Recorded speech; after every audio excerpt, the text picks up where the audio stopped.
This is RFD Today, a daily look at the key topics impacting rural Illinois. If you live in Illinois, we examine the issues impacting you, your income, and your community. Here's your host for today's program, DeLaw Schonke. And good Thursday to you, Illinois. Good Monday, Thursday to you.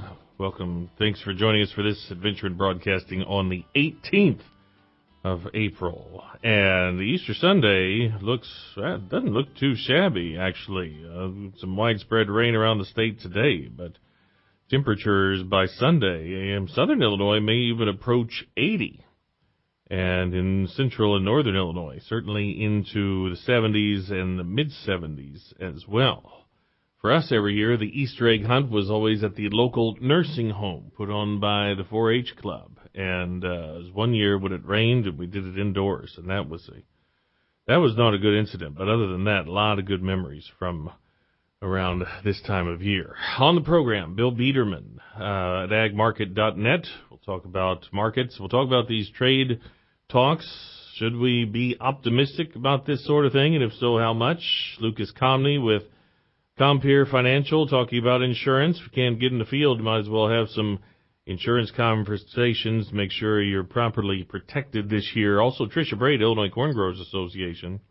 They are looking for signatures regarding the summertime E15 rules still being discussed with EPA. First, though, we'll hear from Rita Frazier and folks at Pioneer. Time again to check in with a Pioneer field agronomist. Today we talk again with Paul Yoder, field agronomist based in Charleston. He offers us some solid tips for this later season. Again, encourage growers to think about is going back to last fall. Again, unfortunately, a lot of growers are not able to put on anhydrous because of the weather that we experienced. So there's going to be a lot of anhydrous going on, more than likely pre-season. And so for the growers who are going to be putting on nitrogen prior to planting corn, time and distance are probably the two critical things that they need to keep in mind. And so what I mean by that is if you're able to put the anhydrous down 7 to 10 inches, then you should be fairly safe to come back fairly quickly in planting corn, say 1 to 3 days after you do that. For the high-speed, low-draft applicators where they just don't have the ability to go that deep, if a grower has RTK guidance, then we strongly encourage farmers to move over about 6 inches from where they believe the future corn row will be and apply that anhydrous basically right next to that corn row 6 inches away from it. That should allow that farmer to come back in and plant corn, 1 to 3 days afterwards. If they're not able to do either one of those and they have to plant it, put the anhydrous on at an angle, then kind of the rule of thumb is to give probably at least 5 days to 10 days before you come back and plant corn, if you're going to do that with anhydrous, which again leads into planting soybeans a little bit earlier. The trend over the last few years is growers are planting beans a lot earlier. And to be honest with you, beans are pretty tough creatures, if you will. The bean will absorb 50% of its weight in water within the first 24 hours. And if the soil temperature is around 50 degrees, that first 24 hours is really critical in the way that it absorbs the water. After that 24 hours, the soil temperatures can get cold because the growth and the development of the cell membranes and everything will slow down, and the water absorption into that seed slow down. And thus, planting beans earlier, we have found you will have an increase in yield for the fact that you're extending that growing period or that reproduction period. June 21st is the longest day of the year, and if you can have flowering occurring prior to that, you're extending your window of reproduction. And it basically says that most soybeans put on anywhere from 15 to 20 nodes per plant. And if you just take an average plant of 17 nodes, and if you increase one bean pod per node, per plant in 120,000 population, you're looking at about a 30 to 35 bushel yield increase. How that ties back into my original thing with anhydrous,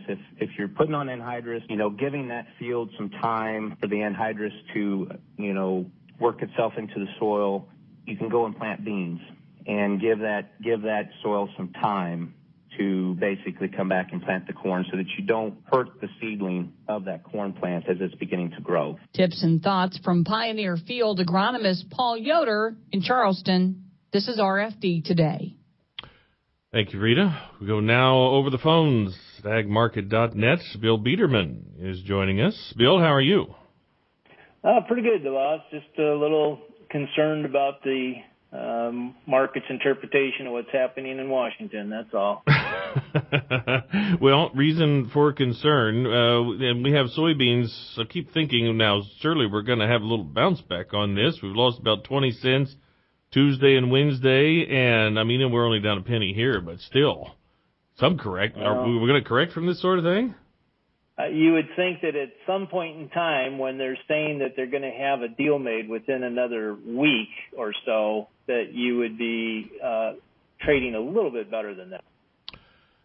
So I have many thoughts about this, including the fact that every time there was a rumor for a stretch there, the market could move 10 to 30 cents. And now we actually seem to be toward a deal, and they're just yawning. Is that what's going on here? Well, there's two things that are going on. The first thing is that the market is really feeling the pain. I mean, if they would have gotten this negotiation completed in 6 months like they estimated that they would have originally done, you would have been no problem, because you wouldn't have disrupted demand as much as you have over the year and 8 days that we've been dealing with this. So, you know, you take a year and 8 days of conflict and you've built up so much inventory that, you know, we've sold more to other countries, but we as a whole have sold less. We all know that. Mm-hmm. And it's weighing on us. And then the second factor that's going on is, I have to say, I don't know if Trump is still saying these things to enhance his negotiating power or if he just simply means it. But, you know, at the beginning of the week, he told China, just leave your tariffs on. We like tariffs. Leave them on. But if you could, change some of those agricultural tariffs over to a different industry, that would be nice. That was horrible to hear our president say, because we don't like tariffs. Because even if we leave those tariffs on, that's telling the rest of the world, leave your retaliatory tariffs on, because we're not going to lower ours. And you know, according to what we did with Canada and Mexico, we haven't lowered our steel and aluminum tariffs to them either. So it's starting to look like President Trump does like tariffs. I mean, let's face it, it brings companies into us because they can't sell their products here any other way because they're too expensive with tariffs. And it brings jobs. So that's a win for them on that. But from an economic standpoint, it just destroys your economic efficiencies and long-term GDP and disposable income because consumers are spending more. So it's not a good economic policy. It might be a good policy to create jobs. And that's, you know, so we're a little confused, and we're starting to give up hope that he's going to eliminate tariffs even if we do get a deal. Boy. Yeah, as soon as you mentioned that about tariffs, that made me think about USMCA, which who knows if that would get signed. Doesn't seem like it would get signed if those steel and aluminum tariffs are in place. I got to interrupt you because I'm so upset about this. I was in Washington, D.C. 2 weeks ago, and I met with 6 different congressional offices, and USMCA is not going to get signed. It's dead, totally, because the Republicans are ticked off that we did not lower our tariffs, even though we made promises that we would. Okay, so they would like to see the tariffs drop before they vote for it. And if you've got 6 of them that are saying that, and that they won't vote unless we drop our tariffs, and Trump won't drop tariffs, he likes the steel labor union vote, then we can't pass it without those 6 Republicans. On the Democratic side, it's just a flat out, there's no way we're passing that. Right. So we're in trouble. I mean, this is really becoming an impact on agriculture, and I'm very concerned. I've joined a group called Farmers for Free Trade, and we're lobbying very hard to get our senators and our congresspeople back on board of, hey, let's stand up for the policies that we believe in, which is free trade and pro-growth, not protectionism and retraction. Farmers for Free Trade is rolling the RV through McHenry County today. They're going to be around Woodstock as part of their RV tour. That's where I grew up. I started farming there. Yeah, absolutely. Woodstock also, by the way, is scheduled Ted Nugent for its county fair later in the year, but that'll be a different subject for a different time. Well, that might be more populated than intended. A few years ago, then candidate, maybe even before candidate Donald Trump, I remember he bought ads in Des Moines. I was in the World Pork Expo, and he was saying, why would anyone approve TPP? It just gives more power to the president. Now here he is as the president, and he's got the House saying, yeah, we're not going to give you any room here for USMCA. So it seems to have come full circle on him. Yeah, well, that's the problem. Is that the problem is trying to interpret. Like right now, if I were to interpret him and say what he's saying about keeping tariffs in place, and by the way, on Monday he told the EU that if you don't put agriculture in our talks, our trade talks, I'm gonna tariff your vehicles. And of course, the EU came back quite appropriately and said, well, if you tariff our vehicles, there won't be any trade talks, so it doesn't matter if agriculture is on the list, right? So, so the point being is what he's saying a tactic to negotiate, which is what he says he's good at, or is he really saying, no, I like tariffs, period? And we've seen the market transfer from believing and wanting to believe that these are all tactics, don't worry, he's going to get the deal, to starting to believe, I think he really means it. Wow. I think he likes these tariffs. And so, we've got a break here, Bill. Let's pick up this conversation in just a second. We've got a break here. Bill Biederman at agmarket.net. We'll pick this up in just a moment here on RFD Today.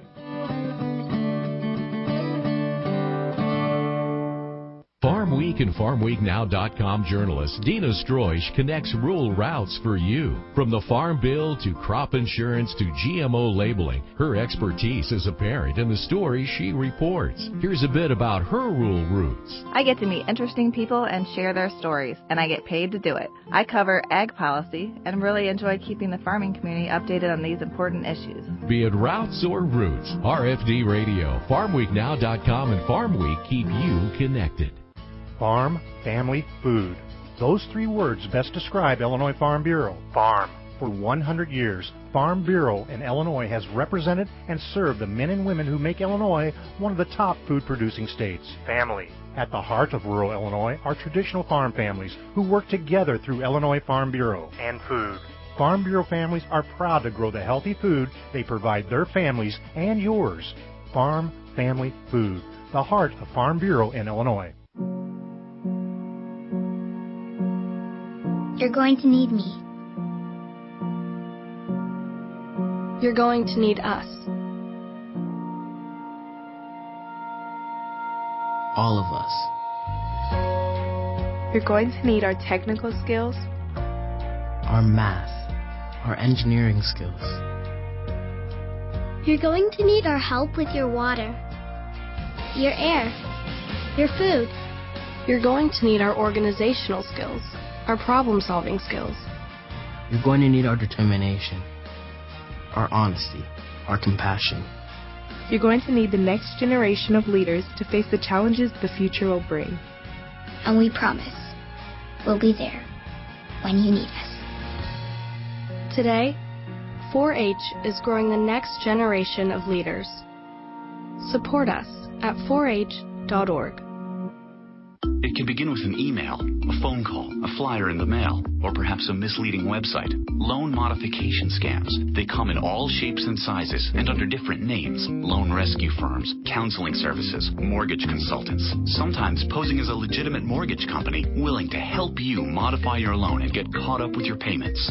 But beware, these are highly trained con artists looking to steal your home. They often know who you are, where you live, and because it's public record, know if you are on the brink of foreclosure. You're not alone, however. The National Crime Prevention Council and U.S. Department of Justice have partnered to help homeowners identify and steer clear of these scam artists. McGruff the Crime Dog here. Protect your home and safeguard your finances. It only takes a little time to become informed. Start by finding a free legitimate housing counselor today. Take the first step. Visit www.ncpc.org/mortgage-fraud. That's ncpc.org/mortgage-fraud. This message is from the National Crime Prevention Council and U.S. Department of Justice.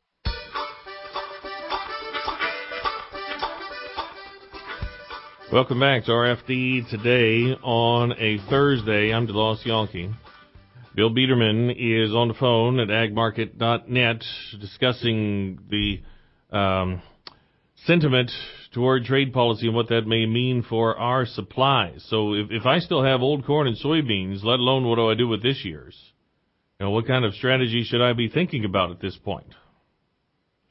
Well, it's difficult on corn because, for many producers, you're below cost of production. And, you are on beans too. But, when you figure that $1.65, it's still not a bad price to be selling at. The bean market has been moving at about 4 times the rate of corn. So this Monday we put out a recommendation to sell beans, old crop. And if you were trading, you'd be risking 16 cents. If you're just selling out of the bin, then you just got to take it and live with it. But most of our guys, I think, are pretty well sold out on old. And then on the new crop, we were putting out what we call a 3-way option program that would eliminate $1 worth of risk on the downside and put a $10.40 ceiling price on your new crop beans, which we think most guys could live with. And at least that would give you some protection, at least of $1 a bushel.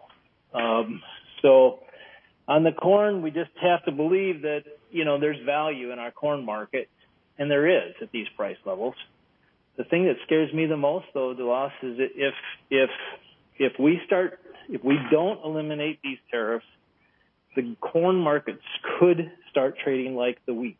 Oh, God. Our wheat is the cheapest price in the world when you look at our price on the board and our cash prices. But when you add those retaliatory tariffs against us, which aren't going to go away unless we lower our tariffs, our wheat can't compete, and that's why we're losing all the sales. So it's the devaluing tariffs devalue markets behind them because the tariffs add cost to those markets. So you have to keep devaluing the raw price to get the final price to the consumer at an acceptable level. That's why tariffs don't work. They work in the sense that they manipulate companies to come in and build facilities because where they're at, they can't keep the price high enough to stay in production. Mm-hmm. So that's what happens. This is a policy issue. This has nothing to do with supply and demand. Our demand for corn is huge, and it's not going to go away, but it's going to redistribute if we're not careful. Mm-hmm. The one of the things about China, by the way, and I don't know how this is going to play in as well, but China's going to need pork. And some of our pork has ractopamine, and China has had a ban on that. So, at what point is that a card, and what point is that there's a bargaining chip, or actually, hey, we've got to get something determined here? Okay, so I just talked to one of our 20,000 sow operations this morning about that particular issue. He's involved in the trade organizations, and he basically said 2 things. First of all, if China really needs pork bad enough, they can look the other way and not enforce their policy. Mm-hmm. But if they're not getting what they want out of trade negotiations, then they could. And that 77,000-ton purchase that they made the other day, they could easily cancel half of that in a heartbeat if they're not getting what they want out of Washington. So be careful. I mean, that's the point. They can play it either way, and they probably will play it either way depending on how things go. As far as what they really need, Rabobank put out a great report. I'm sure you read it. There's not enough pork in the world to meet their needs. Yeah. So, they're gonna be increasing. Here's what we think. They're going to be increasing outdoor production right away. There's no quarantine on that. They're going to be and that takes feed that you throw on the ground, right? Mm-hmm. So there's a lot of waste. There's a lot of feed use. The second thing they're going to do, they got a 90-day quarantine on those barns. They're building, we think, they're going to be building more barns because they can do that about as fast as they can quarantine the barns. So when it's done, they'll have more capacity, which means more feed use. But these are long-term things that will affect our market. These aren't going to affect us today. Today, it's all about policy. Long-term, it's going to be about real demand. Boy, if they had long-term, if they had more capacity and more need for soybean meal, hopefully they would be getting some of that from us. Well, that's what I'm saying. I mean, that's what we're saying. We're very optimistic looking at world use growth. Mm-hmm. But right now we're like a deer in the headlight because we're trying to interpret what's really being said and what is really being meant in Washington, and the market is just throwing in the towel on it. Yeah. So, you know, my point is this, you know, we can either lay down and let this happen, or we can get involved. And I know Farm Bureau is huge, mm-hmm. and Farm Bureau is working with this Farmers for Trade and Free Trade, and I think we just all have to start working together and get really strong in the farmer's voice in Washington, or unfortunately, we're going to be walked over. Well, and there was already talk that, by the way, you mentioned the $1.65. There was already talk, you know, when that happened, that there wouldn't be a second round of that either. So and we don't want payments, we want market. So that goes to what you're talking about. We're already out of time, Bill. Thanks so much, though. We'll talk to you soon. All right, take care. Bye. Bill Biederman, agmarket.net. We got record shorts in corn, and we had soybeans down 20 cents. As he mentioned, we also have that millstone of wheat against the corn market as well. So need some reasons for optimism in here, and soon, for that matter. And just prevent planting acres aren't necessarily going to do that either. Stay tuned, more to come here on a Thursday, RFD Today. More farm news and information ahead. Stay tuned for more RFD Today here on the Illinois Farm Bureau Radio Network. RFD Radio Network's Rita Frazier connects rural routes for you. Rita delivers passion and reliable information to listeners on the RFD Radio Network. Her radio career spans close to 3 decades. Here's a bit about her rural roots. I grew up on a small farm. My job today allows me to connect with people from all walks of life and experience opportunity every day. I get to talk about what I love, farming. Be it routes or roots, RFD Radio, FarmWeekNow.com, and Farm Week keep you connected. Attention corn farmers. Your corn checkoff dollars are working with the U.S. Meat Export Federation to grow red meat export volumes. Because when we're exporting beef, we're also exporting corn. The beef industry consumes 28% of all corn fed to livestock, plus additional corn in the form of DDGs, a co-product of ethanol production. Now that's what we call working an angle. Your checkoff is working corn from all angles. Because of the Illinois Corn Marketing Board, your profitability is our bottom line. A message from the Illinois Corn Checkoff. Hello, I'm Trooper Teal at the Illinois State Police. April is Distracted Driving Awareness Month. According to the most recent report from the National Highway Safety Administration, 394,450 people were either injured or killed in distracted driving related incidents. Avoid distractions while driving, such as talking on your cell phone, texting, eating, and even adjusting the radio. Wear your seatbelt and remember to just drive. A message from the Illinois Farm Bureau and the Illinois State Police. Warmer weather means a longer honeydew list. Your county farm bureau can help you stay on top of your project list and save you money along the way. A Farm Bureau membership offer includes discounts on equipment and supplies from Grainger, plus free shipping on all standard Grainger products. Browse thousands of items from landscaping equipment to power tools. Anything you need to get the job done, Grainger has it. Not a Farm Bureau member? Call us at 309-557-2689. Or visit Illinois Farm Bureau online and join today. All ag. All Illinois. All now. There are a lot of smartphone apps out there, but do they have what's important to us here in Illinois? The Farm Week Now app does, and it's always at your fingertips. All ag, all Illinois, and 24/7 where and when you need it for free. Go to your app or Play Store on your smartphone, hit search, type in Farm Week Now, that's one word, and download it today. Brought to you by Illinois Farm Bureau, where we're all about farm, family, and food. Are you preparing for planting season? We don't mean to be a pest, but here's a few things you need to know before you grow.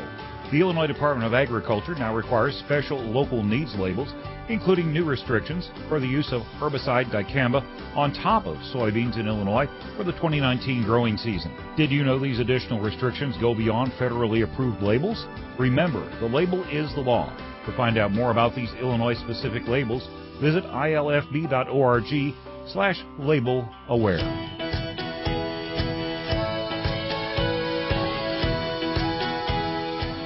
Welcome back to RFD Today. I'm Rita Frazier. This is a PM Member Spotlight, and we're going to head to Montgomery County. That is the home county of Jade Lorton, who is a PM member, also involved with the Young Leader activities for the Montgomery County Farm Bureau. Jade, thanks for joining us, and tell us about you and your background.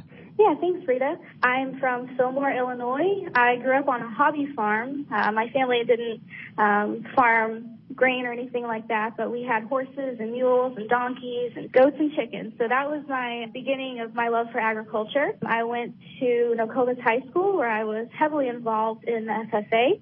And then after high school, I moved on to SIU Carbondale, where I studied agricultural communications and agribusiness economics. After college, I graduated, and I began working at Osborne Bar, Paramore in St. Louis. And that is when I decided to join the Young Leaders Group in Montgomery County. So it sounds like a great story. When did you know, was it in high school that, you wanted to pursue that agriculture degree? Yeah, it was through the activities in the FFA and the opportunities that were presented to me then that I knew that I wanted to go on and study agriculture and be a communicator and advocate for agriculture.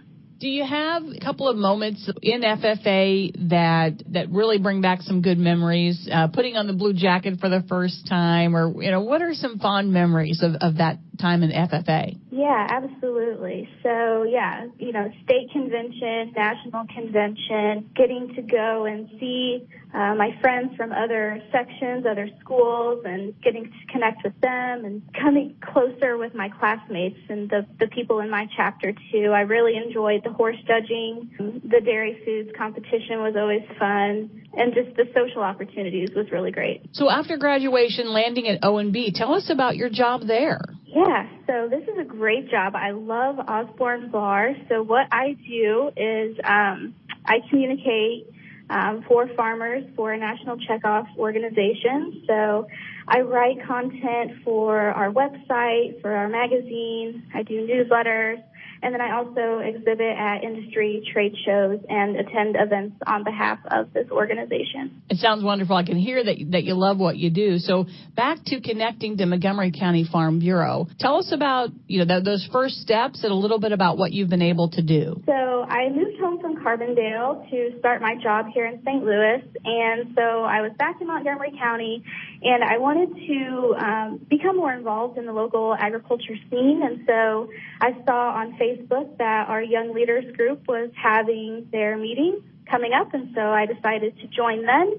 And it's not only for, the agricultural side of it, but connecting with others in the industry that are, right next door. So a lot of our group I actually went to high school with, so it was fun to come back and kind of come full circle with them to kind of reconnect and see where we ended up in our careers. I love that. And I was going to ask you that if you knew a lot of people from your FFA days, and it sounds like there's a lot of folks that chose to stay in Montgomery County. Yeah. You see a benefit there. You feel connected, and it's a good way to network?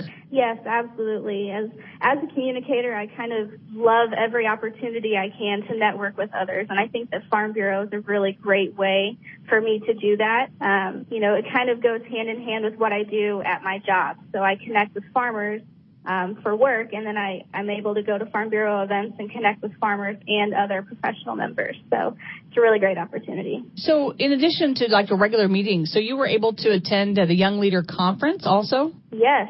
This year was my first time attending, and I would love the opportunity to go back in the future. It was so cool. There were so many great speakers, and like I said before, reconnecting with old friends that I hadn't seen since high school or college. So it was a really great opportunity, and hopefully I get to go back in the future. Yeah, so then you would recommend this to other ag professionals? Oh, yes, absolutely. Back to that hobby farm in Montgomery County. I actually live in Montgomery County, yes, and I commute to St. Louis. And what's that like for you on a daily basis? It's really not as bad as I thought it would be. I am not a morning person, so I do have to get up quite a bit earlier than I would think is ideal. That drive is really great on 70 and 55. I get to see what the farmers are doing in different counties, and it's a really pretty drive. It goes by pretty quickly usually. Yeah, and I was going to say, so I'm sure that helps you in your job there at O&B and working with the checkoff program and farmer needs and wants is living back in your home county.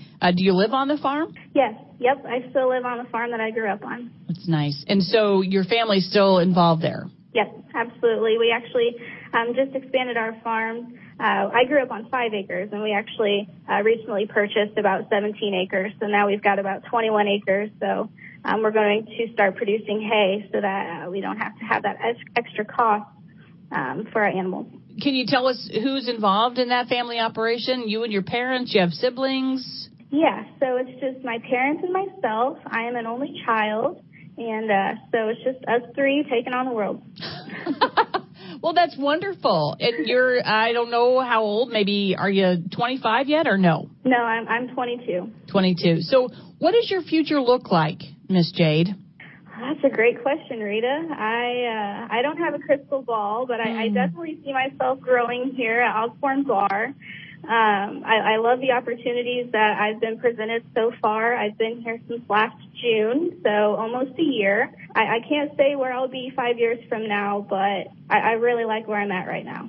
Jade Lorden, Montgomery County Farm Bureau. That's this month's PM Member Spotlight. If you'd like more information about PM membership, contact your local county Farm Bureau. This is RFD Today.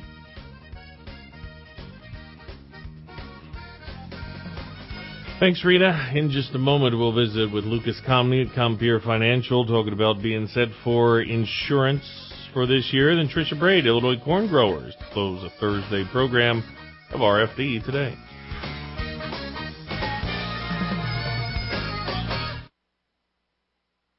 Farm Week and FarmWeekNow.com journalist Kay Shipman connects rural routes for you. For 3 decades, Kay has delivered important news. She covers everything from legislative issues to the latest in soil and water conservation. Here's a bit about her rural roots.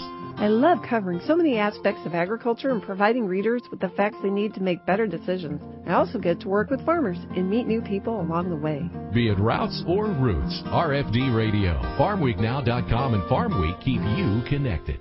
If you're in the mood for some sprucing up, you're in luck. From big to small or farm to front yard, your Illinois Farm Bureau member discount from John Deere is ready and waiting to help. It's easy to think green when it's the Rewards Loyalty Program with savings on equipment, special parts, and home and workshop products. Whether your tasks involve mowing, planting, or cleaning, you'll be set for whatever your work requires. All you need to do is sign up, have your membership number handy, and go to johndeere.com/Farm Bureau. Let's check the markets on the RFD Radio Network. I'm DeLoss Yonke. Down a penny for corn, 2 pennies for soybeans, and 4 for wheat.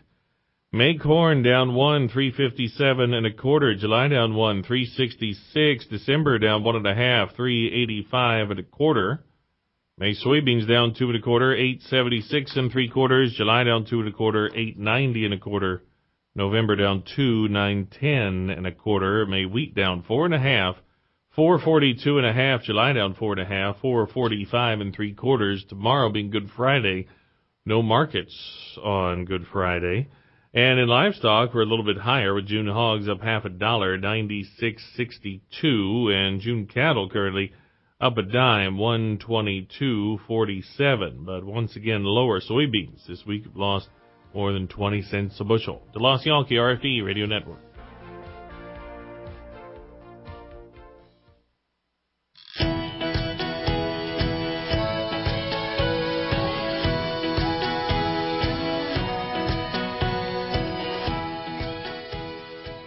Joining us on the program now is Lucas Conmey at Compeer Financial, State Insurance Product Officer. And planting season, especially for corn and soybeans, a good time to be thinking about risk management. What should we be thinking about right now in particular?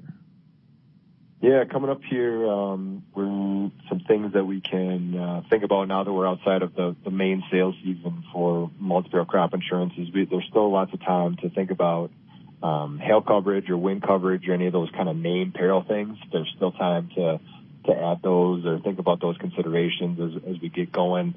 Also, guys, we had a lot of parts of the country have some pretty wet areas right now, some way more than others. But if you are concerned, or if there's concerns about, replant, if we get some plant and it gets drowned out, or if we have prevent plant concerns, those are definitely things that if come into a producer's mind, they should be reaching out to their crop insurance specialist or insurance officer to make sure that all those questions and concerns are answered, and make sure there's no, make sure the lines of communication are open, so no problems kind of rear their heads later on down the road. Yeah, it's one thing to talk revenue protection, but especially in what looks like a down year for commodity prices.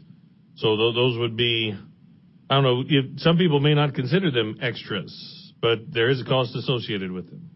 Yeah, I mean, I think one of the big things to consider, as a lot of people know, is that our weather just keeps getting more extreme, and we're having bigger rainfalls more frequently and bigger wind events and stuff like that. So it's an opportunity to protect against some of this wild weather we're having on a more, I guess, named peril or more specific concern.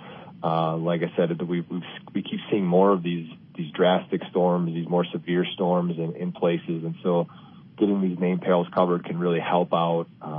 Like I said, we can do, a lot of people think about general hail insurance or wind insurance, but there's stuff for extra harvest, replant options, stuff like that. So there's still things that we can pick out that might be able to help the operation. Again, just important to talk to whoever you're working with to kind of see what your concerns are and see how we can address those. Outside of corn and soybeans, how about in the dairy business and options to manage pricing risks, especially with tight margins like this? Yeah, so there was a new dairy program that was released last fall that's been very, very much talked about in areas that do have dairy to producers, and it finally provided a good risk management tool for dairy producers to set a floor to protect against downward milk prices. So it's been around since last October, and it's something that has been talked about a lot, has been taken up by some. We're actually just finishing. It's based on quarter basis, and so we finished the first quarter here of 2019, and so I know dairy producers are anxiously waiting to find out if it's a policy that's going to help protect them, because we did have some pretty low prices here in the first quarter on the milk side of things. So we're all waiting for a few more of those variables to come in, specifically just the production numbers to come in by state. And so when those come in, we'll be able to kind of see where everything's paid out. It does look like, because there was a pretty good downturn, depending on when a farmer or producer got involved with it, that maybe there'll be some protection. But yeah, it's definitely a good thing that's happened for the dairy guys to finally get another good risk management tool in their toolbox. Now, we talked about weather a bit here, mentioned replanting possibilities. What about prevent plant? Is it too early to talk about or think about something like that for this year? No, definitely not. I mean, if we get closer to the time when we're going to go and we stay in a wet pattern, and up here in the upper Midwest, we just got hit with some nasty weather, and if I look at the extended forecast, it looks like a pretty active pattern. So if it's one of those things that if you are concerned about prevent plants, like I said earlier, just start those conversations. There's specific dates with prevent plants and also replant that we need to think about. But like I said, it's just really important that if it comes into your mind or something you want to think about or know more about, just reach out to your insurance provider so that they can answer all the questions and go through all the scenarios, that relates to your farm. Because like I said, there's a lot of rules and dates and stuff, but I can't stress enough how important it is for you to talk to talk to your insurance person so you know what's going on and what all the rules are. Right. Hopefully there's one somewhere in the area that they can talk to as well. Yeah, no, like I said, never be afraid to reach out to Compeer. We have our website and stuff, and you can find contact information. If you reach out to any Compeer office, we can make sure you get a hold of somebody that can answer those questions for you. Well, I tell you, with as volatile as the weather has been and appears to be, and like you mentioned, just seems to be more extreme in recent years. So, with that sort of thing out of your hands, that certainly puts risk management into proper focus. Yeah, I mean, you brought it up earlier with commodity prices, and I just think that, having a risk management plan can help in so many different ways. And just, like we said, a lot of different, I mentioned the dairy side setting a floor, and that's what insurance is there for, to just, it's not going to make you rich. It's just there to make you whole or try to stop the bleeding. You know, there's lots of different tools we can use to help protect depending on what your concerns are. So it's always good to gather as much information as you can, and so you know what's out there, and you know, work with somebody to make sure you have a good plan in place to cover what you're concerned about. Well, yeah, can't get in the field, so we might as well have some of these conversations now, right? Yeah, information is always free. It's good to educate yourself. It's good to talk to somebody to know what all the options are, because frankly, there's a lot of them, and there's a lot of different ways to look at things. So, I mean, by all means, pick up the phone, shoot a text. I mean, people are very responsive. Shoot an email, whatever. You know, if you got a question, there's no bad question, and it's just information, and we're always here to provide it to you. All right. Thanks so much, Lucas. We appreciate your time, and I'm sure we'll talk to you down the road. Thank you very much, sir. Have a good day. Lucas Conley at Compeer called me sir. He'd called sir a lot now, especially in places where people are a lot younger than me, and I was just like, sir, boy, that's in some ways nice and in some ways a little disappointing, because they don't call young people sir very often. Going back to what we're talking about with Bill Biederman, this is information from Illinois Soybean Association. Countries in Asia are increasingly relying on shipping containers to transport purchases of U.S. soybeans. An analysis of federal data from Illinois Soy says the number of soybeans shipped in containers to Asian countries has grown 40% since the 2014-15 crop marketing year, from 2 million tons to 2.8 million metric tons. Indonesia is the top buyer of container shipments of soybeans at about 1.4 million metric tons, followed by Thailand, Vietnam, and Malaysia. And container shipments of soybeans for the 18-19 marketing year are expected to grow 18%, 3.3 million metric tons, based on first quarter trends. So that, a lot of positive in there, but mentioned 4 countries in there, and there was one missing, unfortunately. It's one thing to grow by 18% on some of these regions, but when you had one country that was accounting for 60% of your exports, now not part of the picture, that certainly leads to the negative sentiment that we have seen all this year and a good portion of last year in these commodity markets. Unfortunately, need some deals. And also one of the unfortunate parts, when this all started, we were saying, well, perhaps we put too much in one basket, being China. Now we still have everything in that basket being China. Now it's just in the form of the trade deal, it seems. Tricia Braid will be on the program next from Illinois Corn Growers, talking about need for signing a petition regarding summer E15 usage. That's next on RFD today.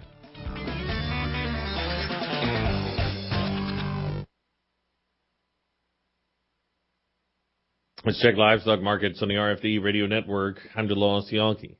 Illinois direct hog market held steady to firm yesterday, $48 to $56 a hundredweight. Sow market was also steady to firm, $40 to $47 for lightweights, $45 to $53 for heavyweights. Line boars with the top of 30, heavyweights with the top of 15. Easter might be a little costlier for those who choose ham for the holiday. Retail prices for boneless hams in March averaged, according to USDA, $4.31, the highest since March of 2015. A 7.6% monthly price spike was the largest in at least 12 years. Some of that is being attributed to the African swine fever problem going on in China. Smithfield has introduced pecan praline and baked apple spice hams for Easter. The Lost Yankee, RFD Radio Network. How do people benefit from raising livestock here in Illinois?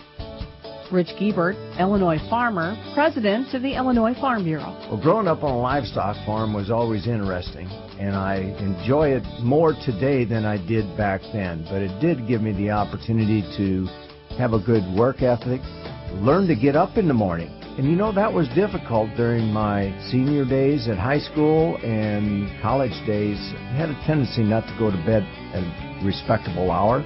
But no, it was always enjoyable on the farm and getting up before daybreak and milking the cows and getting the chores done and then go about the rest of the day's business.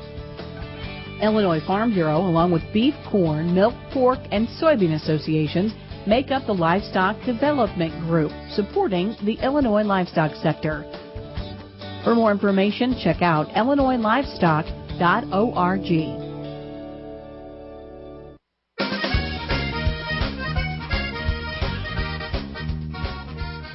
the RFD Radio Network, I'm Tricia Braid at the Illinois Corn Growers Association, speaking today with Dave Lose. Dave specializes in work on ethanol. And Dave, we're reaching out to farmers in Illinois these days, asking them to make comments to the EPA docket. This is part of the Federal Register. It sounds pretty complicated, but here at Illinois Corn, we have a system that works pretty slick. It's streamlined. If you go to ilcorn.org, you'll find a link to where you can fill out a short form and add your voice to those going to EPA to ask them to make year-round E15 a legal fuel. So, Dave, fill us in on the details of what's really happening here.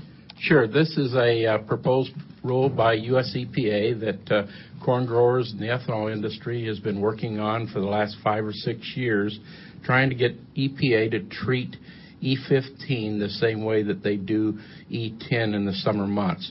Quite a few years ago, E10 was blessed with a 1-pound waiver so that it could be easily used in the summer months in conventional gasoline. That would mean gasoline outside of Chicago in the Metro East area.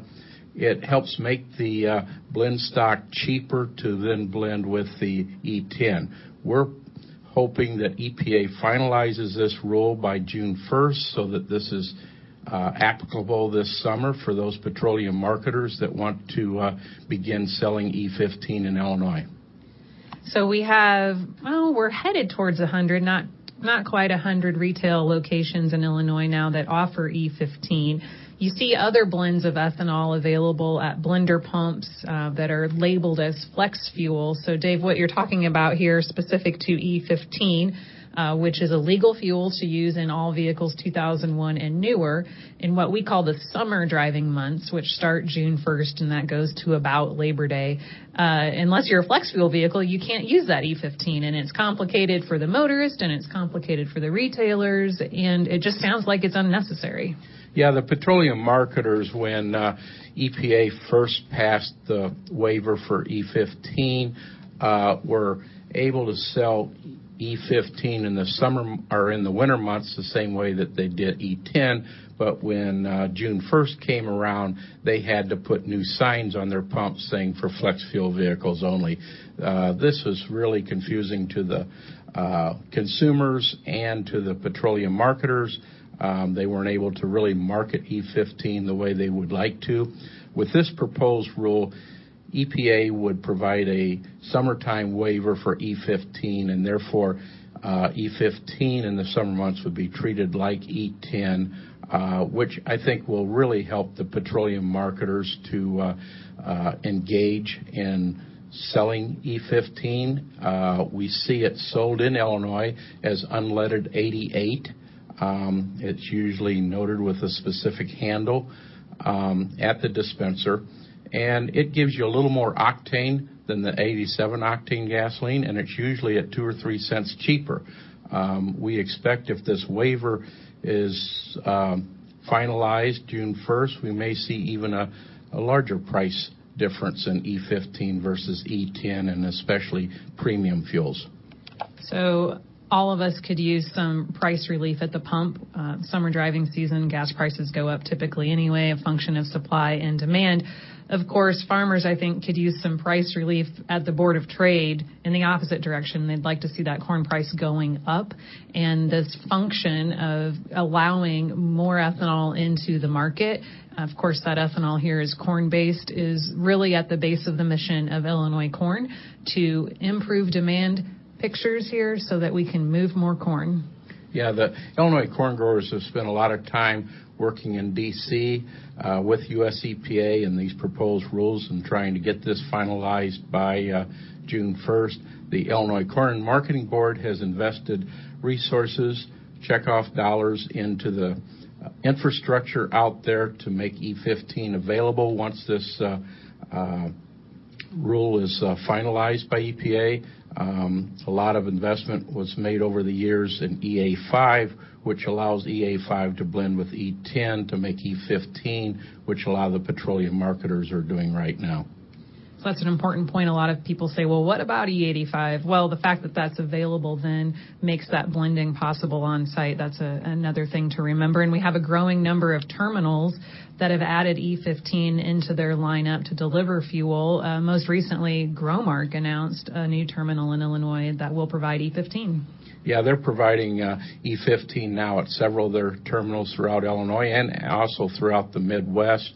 HWRT provides E15 directly to petroleum marketers at several of their terminals. So it's becoming more of a standard fuel in the marketplace. This RVP waiver for E15 is a tremendous step forward in making it more of a common fuel in the marketplace.